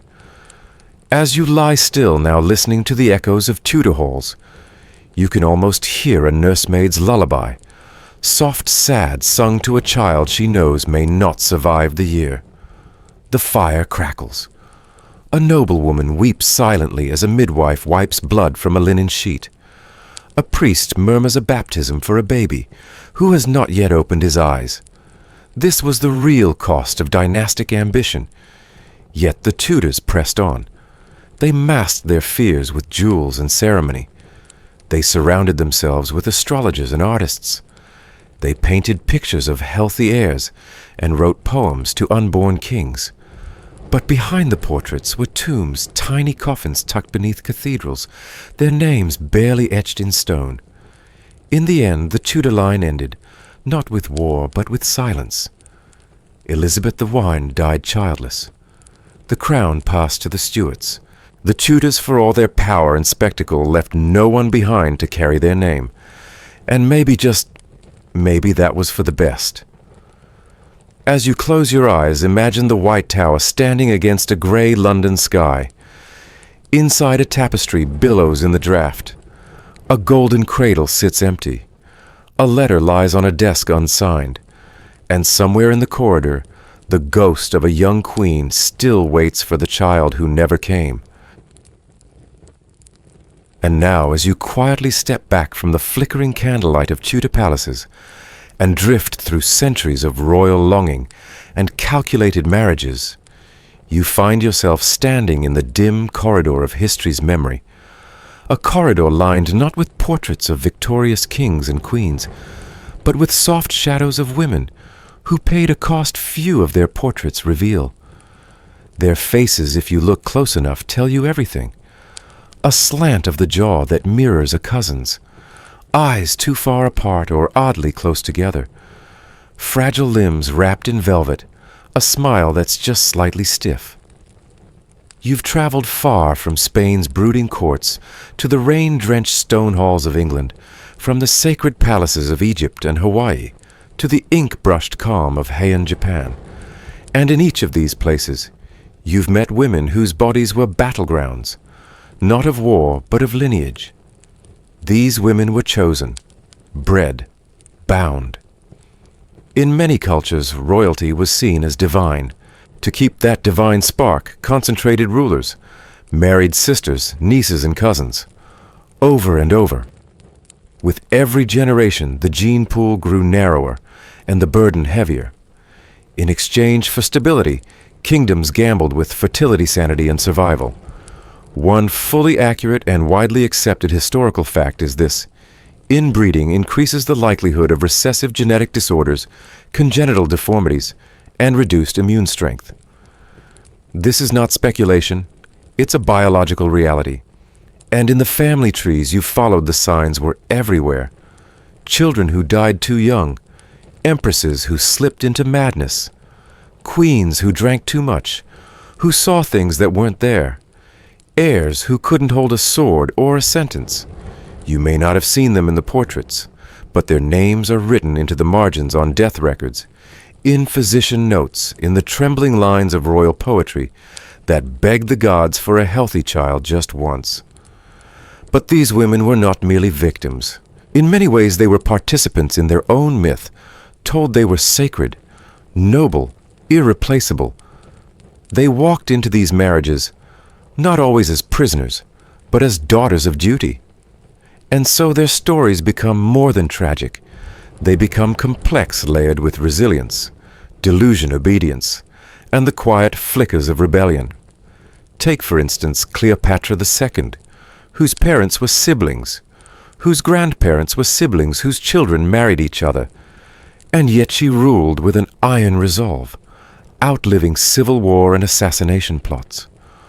Or Maria I of Portugal, who married her own uncle, and despite her unraveling mind, tried to hold her realm together. These women carried the weight of nations of tradition and of tightly spun bloodlines that turned with every generation into a tighter knot. Here lies a quietly debated idea among historians and geneticists alike. Was royal inbreeding a slow form of biological self-destruction? Or was it simply a risk that rulers were willing to take over, and over because power was worth any price? Some argue that the visible costs, sterility, illness, madness were offset by the sheer continuity that cousin marriage brought. Others believe these dynasties were always on borrowed time, held together by pageantry, and fear not by strength. One curious cultural footnote appears in 19th century Europe, where rumors about royal deformities became so prevalent that some monarchies began subtly modifying official portraits, elongating limbs, narrowing features, adding clarity to the eyes. By the late 1800s, portraiture had become less a reflection of the ruler's face and more a propaganda tool to distract from reality. In some private collections, hidden sketches reveal truths, clubbed feet, twisted spines, crossed eyes traits that vanished from the final canvas. But still these women survived. For every baby lost, another would be tried. For every queen who bled out in childbirth, another young girl would be summoned from a sister court, brushed in perfume and told she was blessed. The cycle continued because it had to, because to admit otherwise would be to unravel the very myth of monarchy. And now, dear listener, you might wonder, why does this matter now? We no longer worship kings. Genetic knowledge is public. Most royal families have broadened their marriage choices. The age of divine blood is over. Isn't it? Well, maybe not entirely. Even today you'll find echoes. In elite circles, in certain family businesses, in modern dynasties that guard their empires with marriages of convenience, legacy, and appropriate background.